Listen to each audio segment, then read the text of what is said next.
Bem, meus irmãos, queria que você abrisse a sua Bíblia junto comigo aí. Marcos, Evangelho de Jesus aí, escrito por Marcos, capítulo 2, a partir do versículo 13. Bom? Meus irmãos, antes de ler, eu queria fazer mais uma oração a Deus. Bom, você pode ficar aí sentado e me acompanhar. Senhor, muito obrigado, Senhor, porque o Senhor abençoou a nossa chegada aqui, porque o Senhor já tem abençoado esse tempo aqui, poder louvar o Senhor com meus irmãos, poder juntar as nossas vozes e te engrandecer, Pai. Isso é muito bom, isso te glorifica e também nos dá alegria. Quero agradecer, meu Deus, pelo privilégio de poder estar aqui para compartilhar a Tua Palavra, mas também te pedir, Senhor, que o Senhor tenha misericórdia de mim, da minha vida, tenha misericórdia do que vou falar, do que nós iremos ouvir. Que o Senhor nos guie, Pai, todo esse momento, nos ajudando a nos conectar com a Tua Palavra e de forma que o Senhor fale aos nossos corações. Que o Senhor toque a nossa mente, mas que toque também o nosso coração. Seja nos despertando, seja aqui nos repreendendo, seja aqui, meu Deus, nos revigorando as forças, porque nós esperamos isso do Senhor também. Assim eu oro em nome de Jesus, amém. Marcos capítulo 2, verso 13, diz assim: Jesus saiu outra vez para a beira-mar. Uma grande multidão aproximou-se e ele começou a ensiná-los. Passando por ali, viu Levi, filho de Alfeu, sentado na coletoria e disse-lhe: siga-me. Levi levantou-se e o seguiu. Durante uma refeição na casa de Levi, muitos publicanos e pecadores estavam comendo com Jesus e seus discípulos, pois havia muitos que o seguiam. Quando os mestres da lei, que eram fariseus, o viram comendo com pecadores e publicanos, perguntaram aos discípulos de Jesus: por que ele come com publicanos e pecadores? Ouvindo isso, Jesus lhes disse: não são os que têm saúde que precisam de médico, mas sim os doentes. Eu não vim para chamar justos, mas pecadores. Amém.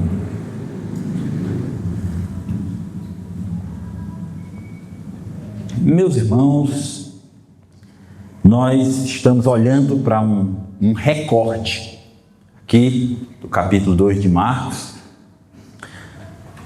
Pelas lentes de Marcos, ele escreve o ministério de Jesus diferente, um pouco diferente de Mateus, que escreve Jesus ali como o rei, aquele que está cumprindo as profecias do Antigo Testamento. Então Mateus vai olhando mais por esse lado. Lucas, ele é mais criterioso, mais detalhista, ele apresenta Jesus ali como aquele homem perfeito, ele vai dando mais detalhes, mais informações do que Jesus fazia, por onde Jesus andava, o tempo, o dia, a ocasião. E já Marcos é um pouco mais agoniado, não sei se você já prestou atenção. Ele está escrevendo sobre Jesus, e Jesus está no lugar e de repente saiu e foi você para onde? E aí saiu e já não estava mais, é mais aperreado, né? Mais parecido comigo, que também sou um pouco mais aperreado. Mas a intenção dele é mostrar um lado do ministério de Jesus, que é um Jesus que está sempre em movimento. É um Jesus que está sempre atento ao que está acontecendo. É um Jesus que é intencional no que está fazendo. O tempo todo. Eu acho isso muito legal, irmão. Sabe por quê? Porque Jesus não era um mestre no seu local de trabalho esperando que as pessoas fossem até ele. Muito pelo contrário, ele era um mestre que ia ao encontro das pessoas. E esse texto que a gente leu, ele vai nos mostrar isso. Vai apresentar para nós Espero que, olhando para cá, o Senhor nos ajude a entender sobre essa maneira de Jesus lidar, ou tratar, ou chamar pecadores, que é o que esse texto vai dizer para nós. E como Jesus faz isso e de que maneira isso pode impactar a nossa vida hoje, nos despertar, nos direcionar melhor para Jesus e para a sua obra. Então, espero que o Senhor nos guie aqui, olhando para esse texto. O texto começa dizendo, irmãos, que Jesus saiu uma outra vez para a beira-mar. Há de lembrar que, se você voltar um pouquinho antes, onde era que Jesus estava? Estava numa casa curando um paralítico, é o começo do capítulo 2. E você sabe, lá no relato, que a casa estava cheia. Tão cheia que não foi possível entrar o paralítico pela porta, né? Então teve todo um trabalho ali, todo um desgaste para que aquele pudesse levar aquele homem até Jesus, né? E logo depois disso aí, que aconteceu, que Jesus vai para a beira-mar, vai para andar ali no Mar da Galileia, cidade ali de Cafarnaum, onde ele está. Será que Jesus foi para se livrar das pessoas, irmãos? Mas está muito quente dentro dessa casa aqui, né? Pronto, já curei o aleijado, já preguei para o pessoal, vou sair daqui, eu vou andar por ali, vou descansar, pegar um vento, né? Será que foi isso que Jesus foi fazer na beira-mar? Né? Certamente todos nós, depois de um dia intensivo de trabalho, procuramos um pouco em mar de alívio, né? E nada melhor do que uma brisa da água para fazer isso, né? E o texto está dizendo então que depois disso, Jesus saiu e outra vez ele foi para a beira do mar. Por que isso é importante? Pensar sobre isso, uma vez que a gente está tentando olhar para Jesus aqui, tentar entender as ações de Jesus e ver como isso impacta a nossa vida ainda hoje. Meus irmãos, beira do mar, Jesus ele é intencional na sua missão, como eu disse. Jesus não está fazendo nada por acaso. Jesus não faz nada tipo, não queria estar aqui, estou aqui só porque deu certo estar aqui. Não era assim com Jesus. Ia passando por aqui, por acaso aconteceu. Não, Jesus ele era muito intencional no que ele estava fazendo. Então, quando ele vai para a beira-mar, ele não está indo para uma sinagoga, certo? Ele não está indo para o templo de Jerusalém, ele não está indo para lá. Ele não está indo para uma reunião ali de religiosos, ele não está indo para um lugar desse, ele está indo para um lugar. E ele sabe que tipo de pessoa ele vai encontrar lá. Jesus é intencional no que ele está fazendo aqui. Porque na beira do mar o que tem? Pescador, né? Ali que tinha muito era pescador, porque foi lá onde ele chamou seus discípulos, lá no capítulo 1 ainda, aqui de Marcos mesmo. E aí a gente se pergunta, pai, o que isso tem a ver comigo? Tem tudo, irmãos, porque como discípulos de Jesus, nós precisamos ser mais intencionais por causa daquilo que nós somos em Jesus e por causa daquilo que é o nosso propósito como discípulo de Jesus. Então, Jesus é intencional no sentido de que ele vai para o lugar onde ele sabe que vai encontrar as pessoas que estão precisando dele. É para esse lugar que ele vai. Isso incomoda um pouco a gente pensar como Jesus, porque muitas das vezes a gente faz o contrário de Jesus. A gente evita lugares que a gente sabe que vai encontrar pessoas problemáticas. A gente evita lugares onde a gente vai encontrar pessoas que a gente sabe que a gente vai ter que confrontá-las, talvez com o Evangelho. Ou talvez conviver com as pessoas mazeladas em volta de nós. Deixa eu contar um negócio para vocês. Eu considero que o Senhor Jesus me salvou mesmo em 2016. Mas antes disso eu já vivia na igreja. Antes disso eu já servia, já fazia um monte de coisa na igreja. E aí é um alerta para a gente, né? Entender que não é o serviço que nos torna aceitável diante de Deus. Nós servimos porque Deus nos aceitou diante de Deus e nosso serviço o agrada. Mas eu vivi na igreja por muito tempo e o Evangelho ainda não tinha chegado no meu coração, sabe?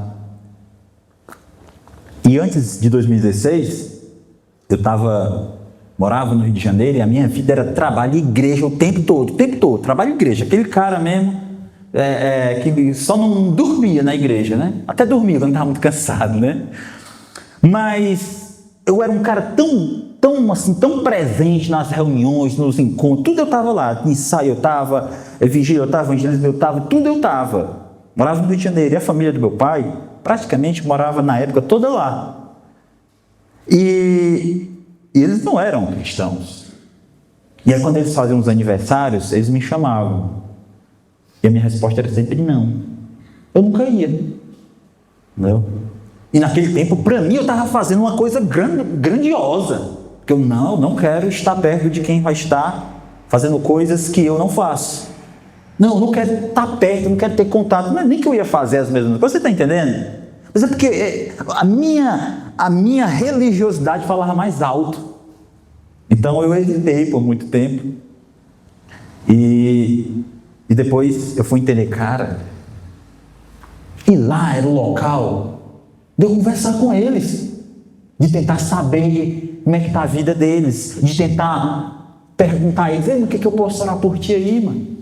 De tentar ver, mas como é que está a vida, e tentar ouvir os seus problemas, ouvir as suas lutas, e eu como servo de Deus, deveria estar perto para dizer, ei, mano, eu posso orar por ti, cara, deixa eu anotar teu nome aqui, tua situação, que eu estou orando por você. Olha só como poderia ser diferente. Mas diferente de Jesus, a gente tem uma tendência de evitar lugares, ou evitar pessoas problemáticas. Jesus não fazia isso. Jesus sabia que ele ia encontrar pessoas ali quebradas, pescadores, pessoas desprezadas, talvez. Jesus sabia que ia encontrar pessoas rejeitadas ali, mas ele vai ali, porque essas pessoas são as pessoas que ele está buscando. E aí isso também traz uma mensagem para nós hoje. Então quer dizer que se eu estou quebrado, então quer dizer que se eu estou rejeitado, quer dizer que se eu estiver completamente mazelado, ainda assim Jesus me quer perto dele? Exatamente. Ainda assim Jesus é para você. Ainda assim Jesus é quem você precisa ter por perto. Porque Ele quer essas pessoas perto dele. É por isso que Ele vai para esse lugar. Se você já se sentiu desprezado ou está se sentindo por algum motivo na sua vida aí, rejeitado, amargurado, lembre-se que Jesus procura pessoas assim para curá-las. Mas também isso aqui nos faz refletir também, como eu já disse, para a gente ser mais intencional nas nossas ações em compartilhar o Evangelho para as pessoas. Na última vez que eu vim aqui, eu disse para vocês que eu estava procurando casa e tal, estava numa luta e foi difícil, mas deu certo, né? A gente conseguiu, estamos morando em Biapina já tem umas 3 semanas e sim, bênção de Deus abençoou tudo, deu tudo certo, tudo assim tem sido uma bênção. Mas antes disso eu estava morando num Alto Lindo, né? E enquanto eu estava lá, com a cabeça muito pensativa em arrumar casa, então eu estava o tempo todo em Biapina, acabou que eu estava tão focado nisso, que eu esqueci das pessoas que estavam perto de mim ali em volta, naquele lugar, de anunciar Jesus para elas. Eu falei, mas eu estou aqui num canto, tem pessoas aqui que precisam ouvir sobre Jesus, eu tenho que fazer alguma coisa. Minha esposa conversou comigo, me deu esse toque e eu falei, é verdade, vamos começar a fazer isso. Aí a gente fez um trabalho com umas crianças lá, e eu estou dando estudo bíblico com esses 2 rapazes que estão comigo aqui, né, que são de lá, do Alto Lindo, já fui lá buscar eles hoje, para vir comigo. E se a gente não for intencional, a gente não consegue compartilhar as boas novas do Senhor Jesus. Mas seguindo o nosso texto, meus irmãos, olha o que diz. Passando por ali, Jesus, viu Levi, filho de Alfeu, sentado na coletoria e disse-lhe, siga-me. Levi levantou-se e o seguiu. Se a gente observar, Jesus está na beira-mar, certo? Tem uma grande multidão que se aproxima dele e ele começa a ensinar essa multidão ali, ainda aqui no versículo 13. E é muito interessante isso, porque a gente pensa assim, olha só, Jesus está num lugar ali, as pessoas sabem quem é Jesus e as pessoas se aproximam dele, mas pensem comigo uma coisa, as pessoas só se aproximavam de Jesus porque Jesus estava no lugar onde elas estavam, porque Jesus se aproximou primeiro delas. Elas só se sentiam à vontade para estar perto de Jesus, porque Jesus se sentia à vontade em ir ao encontro deles. Isso é muito legal, porque isso mostra que Deus não esperou e nem espera que a gente vá até Ele pelas nossas forças, não. Ele veio até nós, na pessoa de Jesus. Isso é muito bom pensar sobre isso. Deus foi quem veio primeiro a nós. Foi Deus que enviou Jesus para vir nos buscar. Foi Deus que enviou Jesus para vir ao nosso encontro, porque se depender de nós, a gente não ia. Se depender de nós, a gente não consegue chegar perto. Talvez por medo, talvez por não se sentir pronto. Mas é boa notícia olhar para cá e ver que aquelas pessoas chegam perto de Jesus porque Ele já tinha estado ali, já veio para o encontro delas. E que Jesus também aqui está ensinando. Eu acho muito interessante, irmãos, porque Jesus já tinha pregado antes, Jesus já tinha curado um aleijado antes, e Jesus agora está num lugar, muita gente chega perto dele, e Jesus está fazendo uma coisa que Ele mesmo disse: eu vim para isso, para pregar o reino de Deus, para anunciar o reino de Deus. Eu vim para isso, eu vim para trazer luz para as pessoas, para mostrar para as pessoas que elas precisam acordar para a vida, que eu sou a vida. É isso que Jesus ensina, essa é a mensagem de Jesus. Jesus, Ele sabe que as pessoas têm doenças, Ele sabe que as pessoas têm doenças, Ele sabe que tem problema, todos nós temos problemas, Jesus também sabe disso. Mas para Ele a prioridade é trazer a mensagem do reino de Deus para as pessoas entenderem que estão distantes e que Ele, somente Ele, é o caminho para nos reconciliar com Deus, para nos conectar com Deus. E qualquer tentativa nossa sem Jesus resulta em fracasso. Pensemos sobre essa prioridade que Jesus dá para a palavra, para a pregação, e apliquemos isso na nossa vida, porque Jesus, fazendo isso, também nos chama a darmos mais relevância, importância para a palavra dele. Porque para ele a pregação, o anúncio do reino era a coisa mais importante que ele tinha que fazer ali. E às vezes a gente não está fazendo muitas das vezes isso. Então, dê importância como? Ouvindo pregações, ouvindo a pregação da palavra de Deus, lendo a palavra de Deus constantemente, continuamente, conversando sobre a palavra de Deus. Não precisa ser só no culto, mas na informalidade também. Mas esteja em contato com a palavra. Jesus dá importância à pregação porque é a ação da palavra em nós que nos transforma. É a ação da palavra de Deus em nós. Então,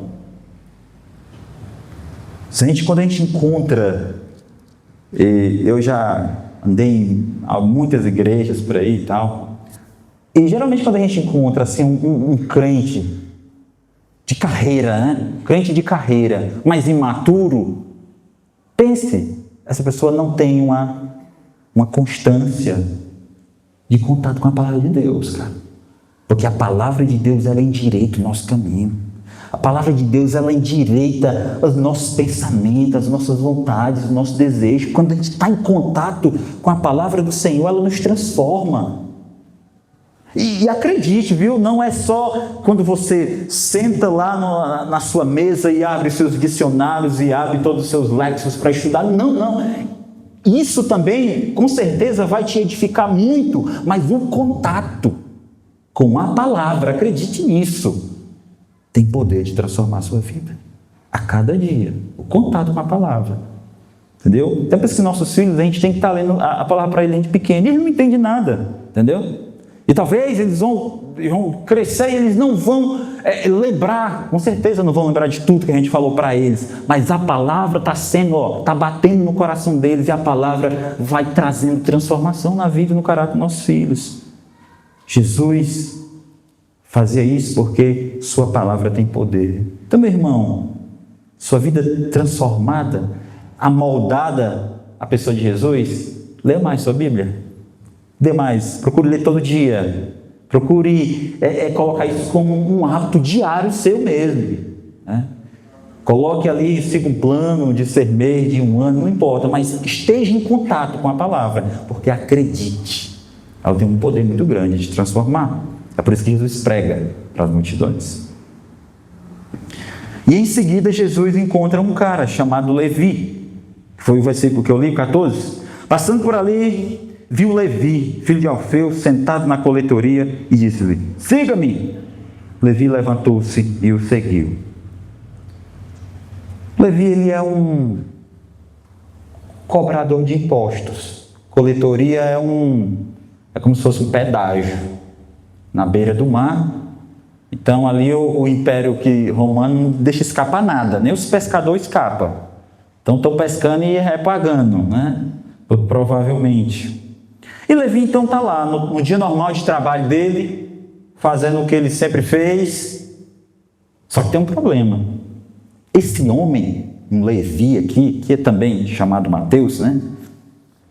Ele é um cobrador de impostos, está trabalhando ali, fazendo o seu trabalho, mas ele é um cara muito mal visto pelas pessoas. Por quê? Porque para as pessoas daquela época, um cobrador de impostos é um ladrão. E eles eram mesmo, muitos deles eram. Porque pense só, eles estavam ali cobrando imposto, eles facilmente manipulavam para receber mais e enricavam. Muitos deles eram ricos mesmo, porque roubavam o povo. E não dá para gostar de um povo desse também não, né, irmãos? Não dá para passar a mão também, né? Não dá para dizer assim, não, bichinho, não dava, né? Mateus, Levi, assim como o Zaqueu também, é um tipo de gente assim. Era uma pessoa que trabalhava cobrando imposto, mas que para as outras pessoas era visto como um ladrão, como um traidor. Era gente que as pessoas passavam de lado. Dizem assim, ó, o ladrão. E é engraçado, porque é justamente para isso que Jesus vai se dirigir. Mas lembre-se, Jesus já sabia que ia encontrar essas pessoas ali. Ele foi para lá sabendo. E aí, o texto nos diz que Jesus vê Levi e chama ele e diga, siga-me. Ele levanta e segue Jesus. Algumas coisas interessantes aqui, para a gente pensar. A primeira delas é, Jesus vê, mas vê diferente. Vê com os olhos da graça. É porque é assim que Jesus olha para pecadores. E não importa que tipo de pecador é. Não importa que tipo de pecado você cometeu. Não importa qual é a sua história passada. Não importa, não importa. Jesus, ele olha para pecadores com os olhos da graça. As pessoas também viam Levi, mas elas viam com os olhos da condenação. Olhavam para eles com os olhos do preconceito. Olhavam para essas pessoas com os olhos do desprezo, do julgamento. Jesus olha diferente. Ele olha pelos olhos da graça. Ah, se a gente fizesse isso também mais vezes, né? Ah, se a gente tentasse pensar, Senhor, me ajude a olhar com os olhos da graça. Tanta coisa na nossa vida era diferente. Muita coisa na nossa vida pode mudar quando a gente começa a olhar as pessoas pelo olhar da graça de Deus. Como é que funciona isso? Você está lá, vivendo a sua vida tranquilamente em casa, sei lá, seu esposo ou sua esposa comete um erro contra você, algo que não devia acontecer.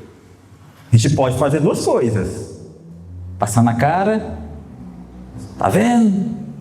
A gente pode fazer outra coisa: humilhar a pessoa. A gente pode ficar remoendo aquilo para fazer a pessoa se sentir mal, ou a gente pode olhar com o olho da graça e dizer assim: tá tudo bem, errou, vamos consertar, vamos ajeitar, né? Eu até vi um vídeo engraçado na internet, se os irmãos chegaram a ver, que é um meninozinho, ele é aqueles vídeos do pessoal ali, como é que é? Não lembro o nome do tipo de povo, mas é um vídeo bem conhecido ali, que o meninozinho ele vai pegar uma melancia na geladeira e aí ele deixa a melancia cair, aí patifa tudo, né? Quebra tudo, né? E ele fica desesperado, porque ele sabe que Pelo contexto ali, parece que os pais dele eram muito cuidadosos e tal. Mas aí é quebrado, né? O vídeo é até um pouco emocionante, porque quebra, porque quando o pai dele vê aquilo ali, o pai dele não briga com ele. Ele chama todo mundo, senta ali, junta os cacos da melancia, e eles comem a melancia no chão ali, e ele diz, não, tá tudo bem, relaxa, tá tudo bem. E aquilo é um choque para o menino, porque ele não esperava aquilo. Quando a gente olha as situações, as pessoas, nosso relacionamento a partir dos olhos da graça, como Jesus, a gente pode mudar muita coisa dentro de casa.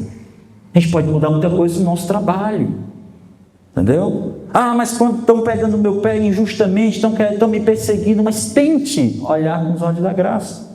Não busque vingança não, pelo amor de Deus. Olhar como Jesus, olhos da graça. E quando a gente olha pessoas que também não conhecem a Cristo, a gente deve olhar com o olho da graça. Porque primeiramente a gente quer olhar com o olho de julgamento.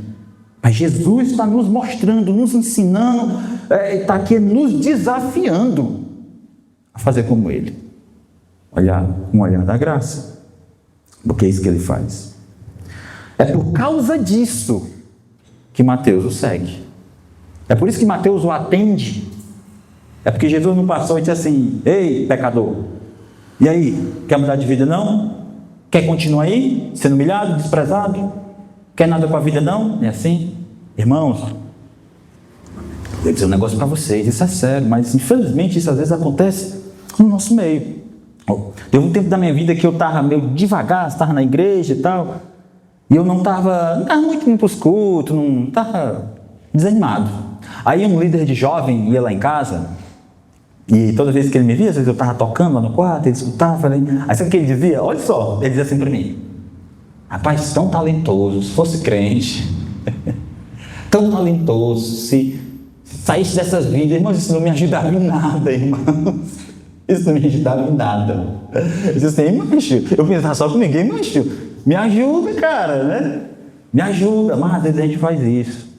Às vezes o menino, adolescente, às vezes, ou qualquer outra pessoa, né? E é mais fácil a gente dizer, isso daí não tem nada com a vida, né?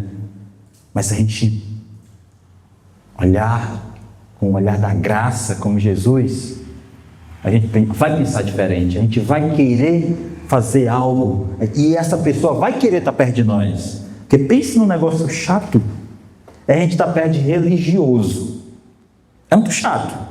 Porque se você não sei se você tem essa experiência, quando você está perto de uma pessoa religiosa, rigorosamente religiosa, você não pode nem dizer assim, eu adoro sorvete. Adore só a Deus, varão. Vigie, né? É assim, é por aí, né?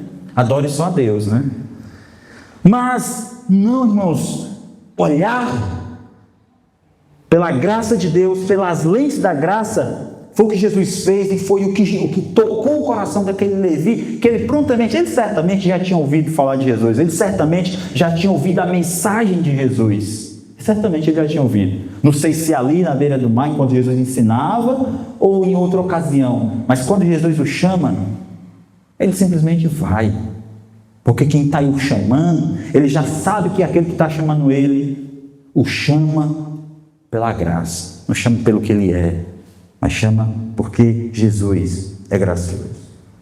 Nós temos essa primeira cena de Jesus na beira da praia, de Jesus ensinando, de Jesus se aproximando das pessoas, de Jesus convidando o Levi e ele seguindo Jesus. E agora a cena dá uma mudada. Agora é como se Marcos estivesse filmando desse lado e agora ele muda para cá. E quando ele muda para cá, já não é mais praia. Agora a cena já vai para uma casa. Agora você observa que dá uma mudada aqui. Olha só o versículo 15. Durante uma refeição na casa de Levi, muitos publicanos e pecadores estavam comendo com Jesus e seus discípulos, pois havia muitos que o seguiam. Tem muita coisa legal aqui. Tem muita coisa boa aqui para a gente refletir. A primeira delas é Levi, o cara que acabou de seguir Jesus. Lucas vai dizer, quando ele vai relatar isso aqui, que ele ofereceu um banquete na casa dele e convidou Jesus e os seus para estar com ele. Lucas é mais detalhista, ele diz assim, mas preste atenção como isso é interessante. Levi, um cara que acabou de seguir Jesus. Há pouco, Jesus chamou ele e ele recebeu Jesus. Ele agora faz do quê? Ele faz da sua casa um lugar de encontro com Jesus. Olha que legal. Levi está fazendo da sua casa um lugar de encontro com Jesus. Irmão, você não acha isso legal, não? Você não acha isso interessante, não? Ele poderia ter chamado para outro lugar. Ei, não vamos para casa, não. Está tudo bagunçado lá em casa, Jesus. Não tem nem cadeira para sentar? Né? Não, Jesus, não para casa, não, que lá em casa não tem nem sofá. Não, Jesus. Não, Jesus. Bora ficar num lugar mais escondido ali, que pode ser que os vizinhos vão me julgar, dizer que agora eu só quero saber de Jesus. Mas eu acho isso interessante demais. O cara acabou de conhecer Jesus e agora ele está fazendo da casa dele um lugar de encontro com Jesus. É isso aqui ensina pra gente, não ensina? Às vezes a gente pensa que tornar Jesus conhecido é eu pegar aqui a bagagem e me mandar para um país não alcançado como um missionário. Meu irmão, seu campo missionário é a sua mesa. Pode ser a sua calçada. Pode ser a sua rede debaixo de um pé de manga. O campo missionário daqueles que encontraram Jesus é qualquer lugar, irmãos. Mas casa tem um poder muito forte. Por isso que Levi está aqui, fez um banquete na casa dele, convidou Jesus, convidou os seus colegas de trabalho, porque tinha mais publicanos aqui e mais pecadores aqui. Olha que interessante. Mas se você aplicar isso, se você fizer isso, eu desafio você a fazer isso, você vai ver o que isso pode acontecer na sua vida e na vida dos outros. O que eu posso fazer, pastor, meu amigo? Faça um café da tarde em casa. Convide as suas irmãs, colegas de trabalho. Mas não, faça isso, faça um cafezinho da tarde lá, convide as suas colegas de trabalho, assim, você não vai fazer um culto não, tá bom? Vamos cantar, o mistério de louvor, não é isso não, não estou dizendo para você fazer isso não. Eu estou dizendo que se você usar a sua mesa para fazer esses contatos das pessoas estarem ali, porque, meu irmão, comida aqui não é só comida, representa relacionamento, amizade, comunhão. Então, assim, se você me oferece uma comida e eu rejeito, você vai se sentir mal, é ou não é? Por quê? Porque na sua cabeça, na cabeça da gente, quando a gente rejeita a comida, quando alguém rejeita a nossa comida, a pessoa está rejeitando a gente. Né? A gente fica tanto assim, né? Você imaginou, irmão, você prepara aqui tudo, hoje talvez não vai dar muito certo, né? Porque hoje eu não estou comendo nada, por enquanto, né? Mas você prepara tudo aqui, pastor, o café aqui. Eu falo, irmão, muito obrigado, irmãos. Não quero não. Irmão, eu sei que vocês iam ser educados e uma mais de isso, cara. Mas eu acabo besta, né? Sabe por quê? Porque quem não gosta, porque ele é... Pois é, não quer ficar perto de não quer comer mais. Comida diz muito. Comer mais pessoas fala muito sobre quem nós queremos perto de nós. Pense sobre isso, por isso que é importante. O tempo de comunhão da igreja, todo mundo está lá, comendo junto, tomando café junto. Por isso que é importante a gente fazer questão de estar nesses lugares. Fazer questão, porque comida diz muito. E é isso que Mateus está fazendo. No caso, Mateus ou Levi, né? É isso que ele está fazendo aqui. Ele está usando a casa dele. Jesus, eu vim para o Senhor, mas eu não sei pregar. Senhor, eu vim para o Senhor, mas eu não sei nem cantar, não sei nem tocar. E é como se Jesus... É como se essa palavra estivesse entrando. Você tem uma casa? Você tem uma mesa?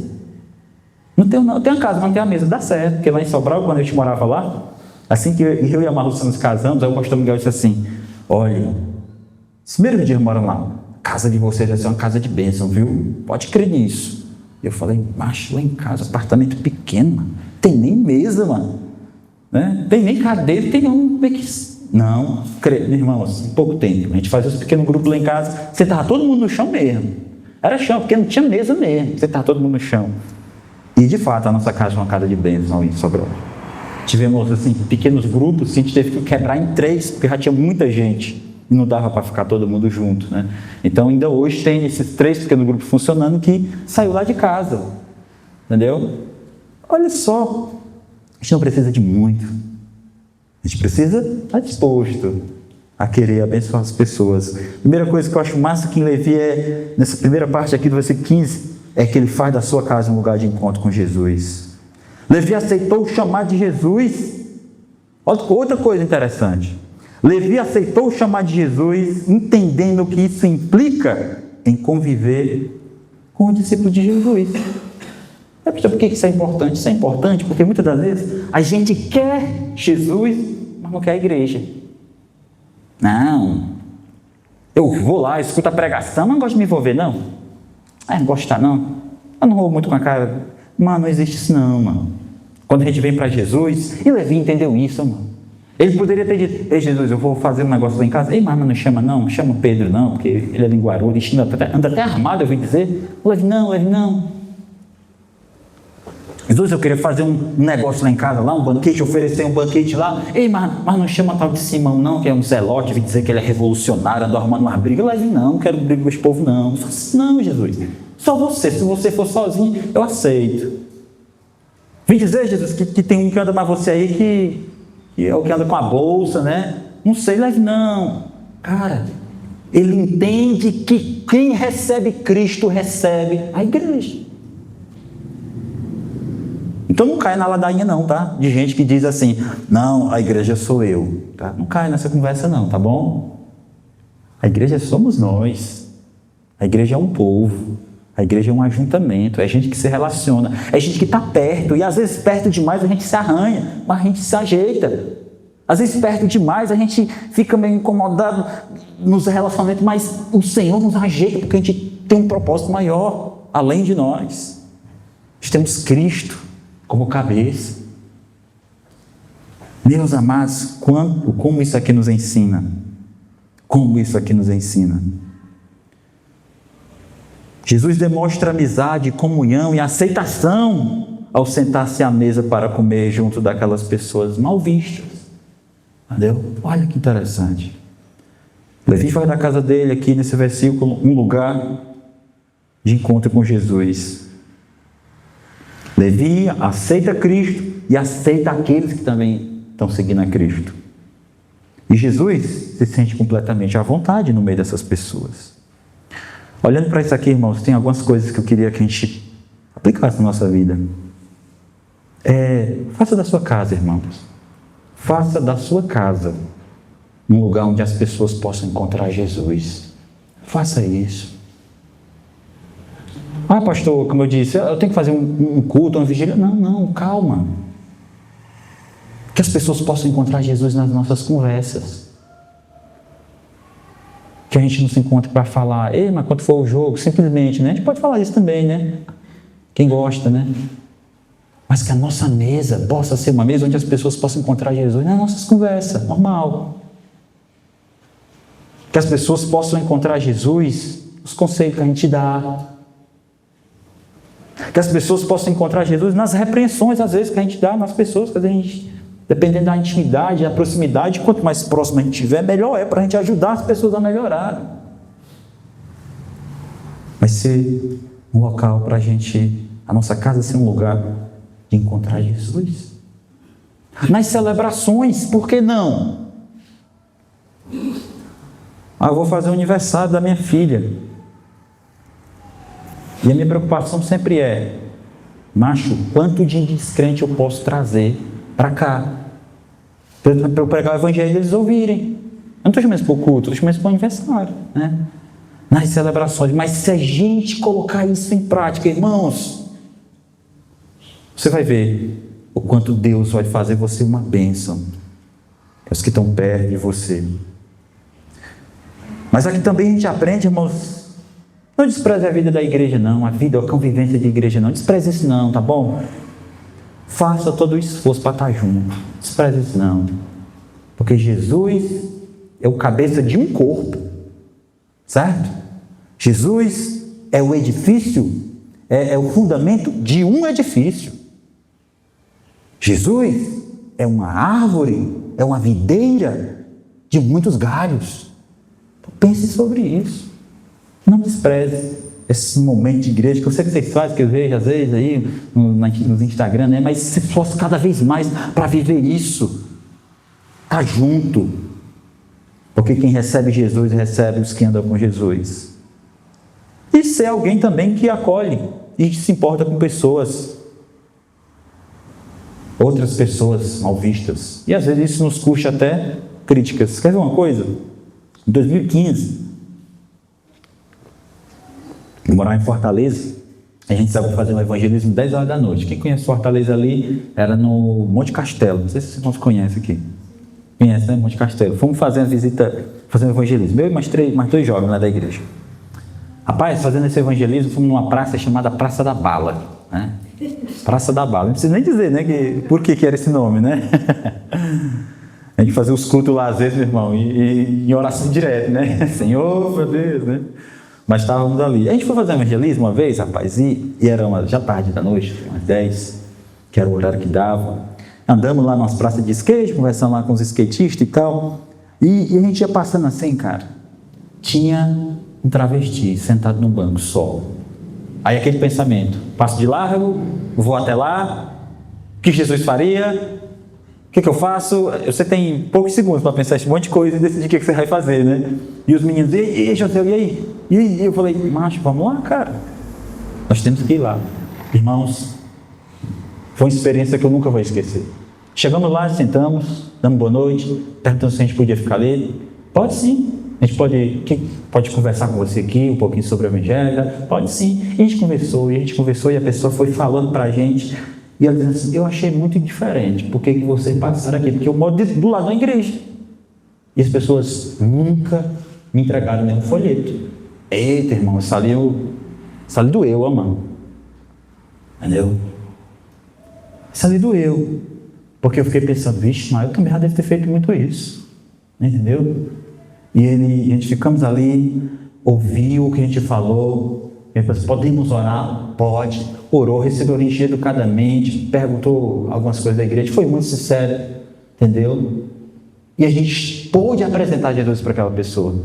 Mas isso também poderia custar algo para nós, né? A pessoa, nós estamos ali sentados e alguém que não sabe o que está acontecendo vê, né, irmão? Já pensou, né? Mas, às vezes, irmão, se aproximar de pessoas que as pessoas vê diferente, traz um custo. E é isso que esse texto vai mostrar para a gente. Que vamos olhar o versículo 16. Quando os mestres da lei, que eram fariseus, o viram comendo com pecadores e publicanos, perguntaram aos discípulos de Jesus, por que ele come com publicanos e pecadores?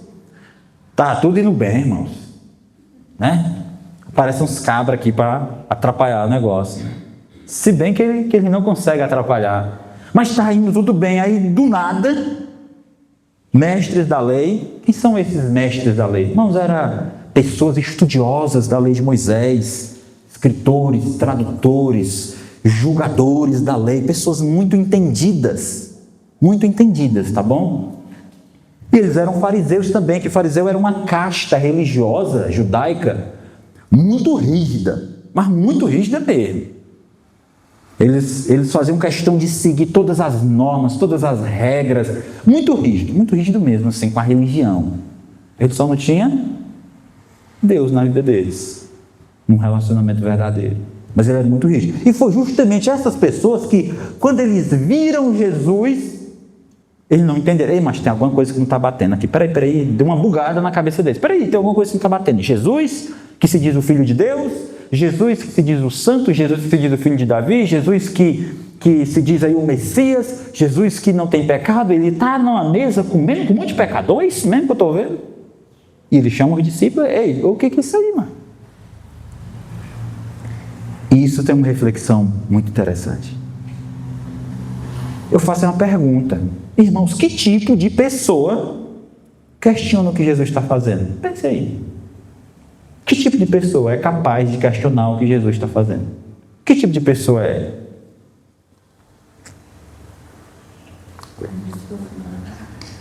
Eu digo para você. Pessoas que não conhecem quem é Jesus, nem o que ele veio fazer. Pessoas que não sabem o que é misericórdia. Esse tipo de pessoa.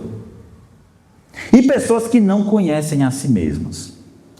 São o tipo de pessoa que é capaz de olhar para o que Jesus está fazendo e questionar o que ele está fazendo. Pessoas que não sabem quem é Jesus e nem sua obra. Pessoas que não sabem o que é misericórdia. Pessoas que não sabem nem conhecem a si mesmo. Não sabem nem a verdade sobre si mesmo. Esse tipo de pessoa faz esse tipo de pergunta. E uma palavra para resumir esse tipo de pessoa? Eu já falei. O religioso. O religioso, ele pode ser rígido em muitas coisas. mas ele não dá atenção ou foco para a pessoa de Jesus e para o que Jesus fez. O religioso não tem misericórdia não, irmãos. A pessoa estiver morrendo, ele tiver terminar de matar, ele termina de matar. O religioso não se enxerga um pecador. Aí você pergunta, pastor, e como eu posso saber se eu não estou um religioso dessa maneira? Como é que eu posso saber? Faça essas perguntas para você a partir disso aqui. Faça essas perguntas. Obrigado, irmão. Eu estou num relacionamento com Jesus? Jesus de fato é o Senhor da minha vida? Ou não? Se você responder essas perguntas, você consegue investigar o seu coração, a sua vida hoje e agora, e saber se você está sendo um religioso. Você está se relacionando com Jesus, e como é que eu faço isso? Por meio da leitura da palavra, da oração, das boas obras. Você baseia a sua vida no que Cristo fez na cruz? Irmãos, isso é de extrema importância para a gente. Como é que eu sei que eu não estou sendo um religioso? É se você está baseando a sua vida a partir do que Cristo fez na cruz. O Evangelho, ele precisa nortear nossas decisões. Quando isso não acontece, a gente pode estar sendo só religioso mesmo. Entendeu? Só religioso. Quer ver um exemplo? A gente tem assim 1 milhão de conselhos ou no mundo de hoje sobre criação de filhos. Só um exemplo. E adivinhem, muitos crentes têm uma visão mundana que não é baseado no Evangelho, na graça, no que Deus diz. É muito fácil a gente ser um crente e ainda assim não ter a obra de Cristo como direcionador de todas as coisas que a gente faz na vida. O apóstolo Paulo, ele tentava ensinar isso para as igrejas. Está tendo divisão na igreja, 1 Coríntios, o que ele dizia? Olhe para Jesus. Foi ele que morreu na cruz, não foi ninguém para você estar com essa besteira.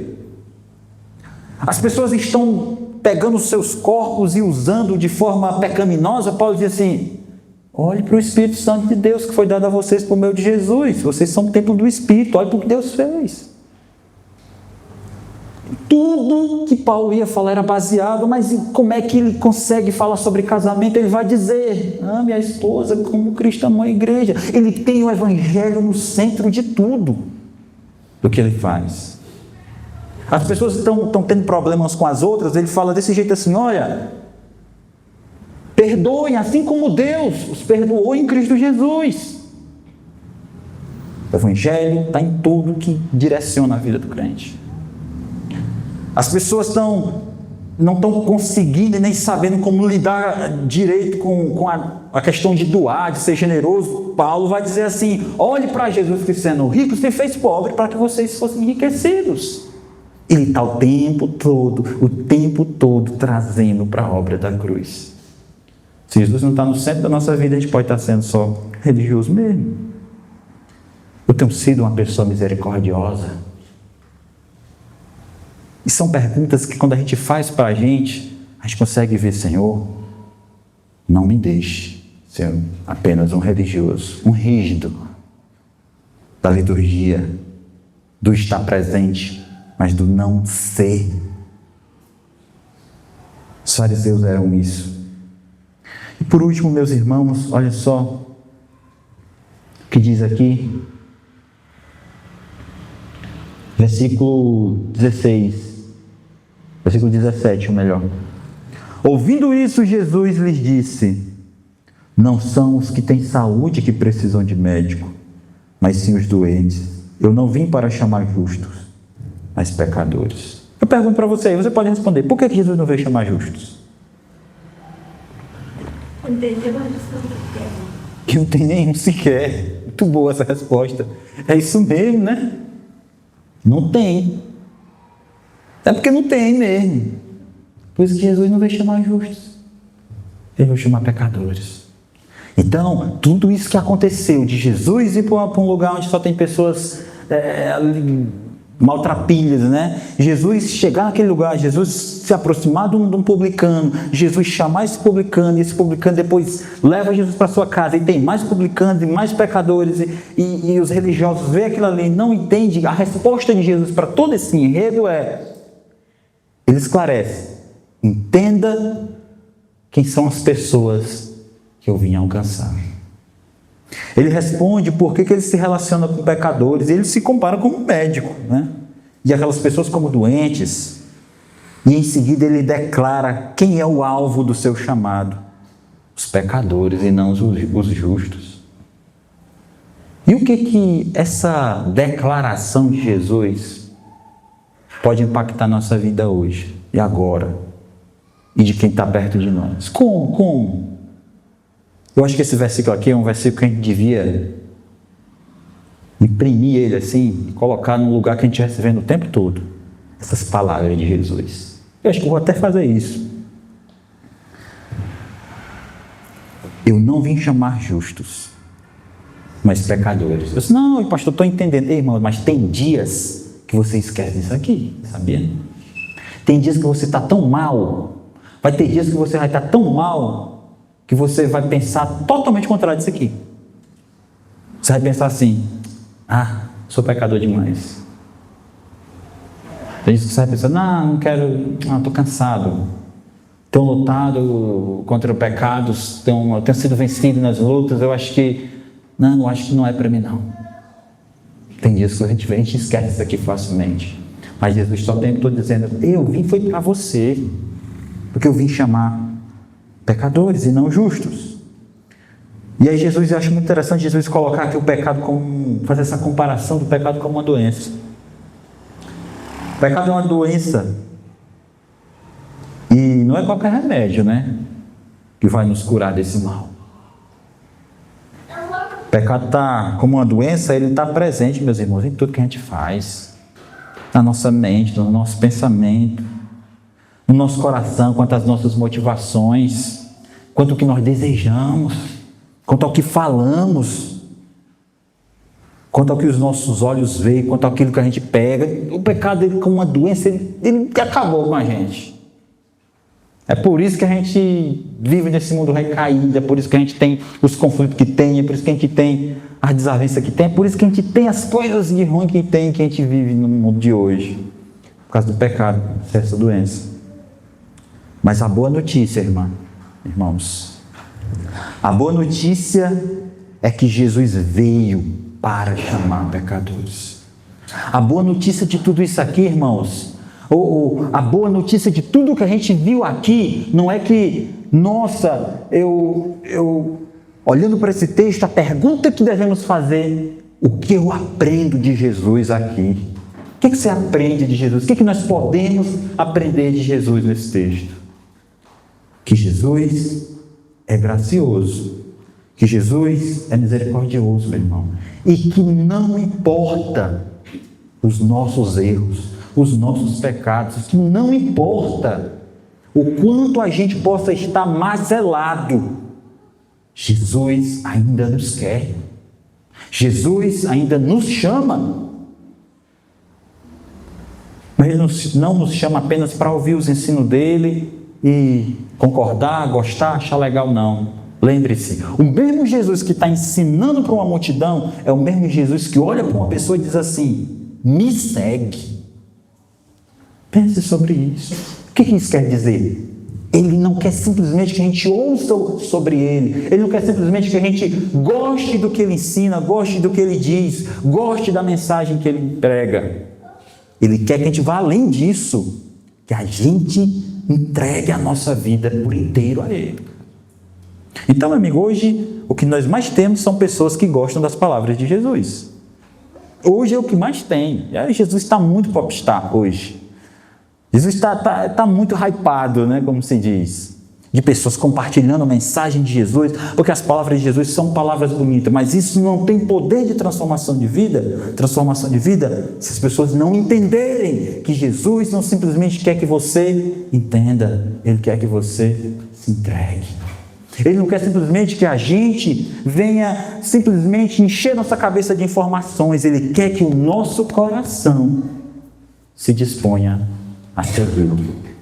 Um Jesus que chama pecadores por sua graça. É o mesmo Jesus ainda hoje, que continua nos chamando para estar perto dele, para nos relacionar com ele. Amém, meus irmãos?